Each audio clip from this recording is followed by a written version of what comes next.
Body pains, fever, తలనొప్పి, ఇబ్బందిగా ఉంది సార్ నాకు అని చెప్పి సార్ ఇట్లా చేశాడు ఈరోజు. చూడండి, త్వరగా బండి ఎత్తుకురా శివ అనేసరికి నేను ఉండేసి హాస్పిటల్కి అన్న తీసుకోపోతాడేమో అని చెప్పేసి చాలా హ్యాపీగా బండి అయితే తీసుకెళ్ళిపోయినా. కరోనా వచ్చిందేమో అని చెప్పేసి అందరూ మాస్క్లు వేసుకుని వచ్చారు. నాకు ఇట్లా బాగలేదని చెప్పగానే పొద్దున్న 10 గంటలకు వెళ్ళినండి. నైట్ టైం చూడండి 1:30 AM. సో బాగా తిప్పిండు అక్కడ ఇక్కడ. సరే వాళ్ళు మాస్కులు పెట్టుకొచ్చారు కదా, నేను పెట్టుకోకపోతే బాగుండదని చెప్పేసి నేను కూడా మాస్క్ పెట్టుకొని తొడుకొని వచ్చాను అనమాట.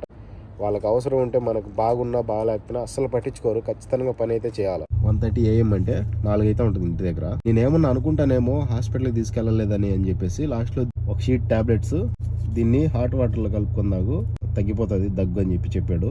నీకేం బాగాలేకపోయినా మనాతన అనే దిక్కే ఉండదు ఇక్కడ. హెల్త్ విషయంలో జాగ్రత్తగా ఉండండి. ఒకవేళ నీకు హెల్త్ బాగాలేదని చెప్పి గవర్నమెంట్ హాస్పిటల్ కి తీసుకెళ్ళినా కూడా దరిద్రం. అసలు ఆ పెనాడోల్ తప్ప ఇంజక్షన్ లాంటివి ఏమి ఇవ్వరు. ఆ సార్ నాకు టాబ్లెట్ అన్న ఇచ్చాడు, ఇంకొంతమందికి అయితే అది కూడా ఇవ్వరు. ఈ గల్ఫ్ దేశాలు ఎవరి పరిస్థితి ఎలా ఉంటుందో ఊహించుకోలేము అసలు. అందరూ సేఫ్ గా ఉండండి. నెక్స్ట్ వీడియోలో కలుద్దాం. ఉంటాం మరి.